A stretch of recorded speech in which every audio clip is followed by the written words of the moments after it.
Nou, die winterseisoen is aan sy einde en die lente is hier en wat dit beteken is daar's ook 'n verandering in die sportwêreld. We know that at this time of year with the winter gone and the spring here, it means it's the end of hockey, rugby and all kinds of other winter sports while soccer takes the main spotlight. This past weekend, all the focus was on the Zulu Kingdom as some of the best soccer playing schools in that region put their talents on show in the continent's richest tournament for schools. Our cameras were there to capture the action, so let's take a look.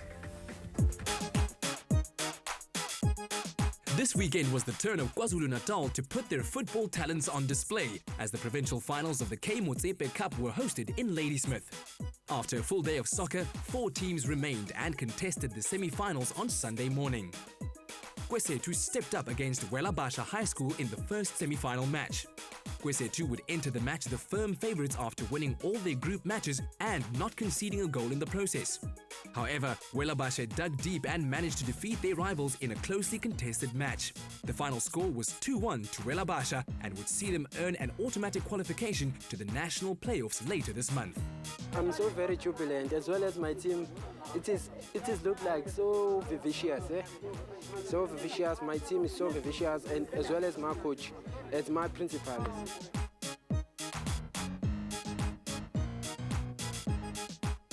In the next match, Musa took on Wembezi High. Musa was confident of victory heading into the encounter after defeating Buhlebuyeza High 4-2 in the group stages. But standing in their way was a side that hasn't conceded a single point throughout the tournament. The final score 2-1. Indeed, the boys from Musa who delivered a deadly attack, much to the delight of their captain.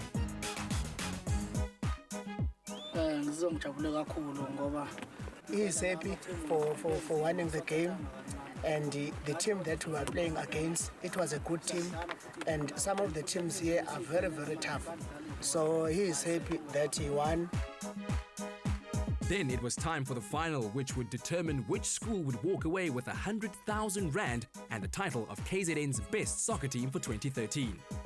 Both teams' defences were working overtime. It was a very tight affair in Ladysmith, but the boys from Welabasha couldn't manage to put the ball in the back of the Musa net. At the full-time whistle, the score was still deadlocked at 0-0, which meant the cruel lottery of the penalty shootout without the possibility of extra time. Deservedly, on account of the chances they created in the match, Welabasha slotted home every spot kick to win the final 5-4 on penalties and along with it, the coveted title and prize money. The win was something the boys were most pleased with. I'm so very jubilant. I'm so very jubilant. And my team, it's so jubilant about the game that I've won. Yeah, I need that 100,000. I hope my school will be so vivacious if I get that 100,000. With the KZN finals decided, it's the turn of the Free State this weekend, with 6 teams going head-to-head for a chance to take part in the national finals and win a cool 1 million Rand for their school. Espresso Youth Sport, brought to you by Deep Heat, warms pain away.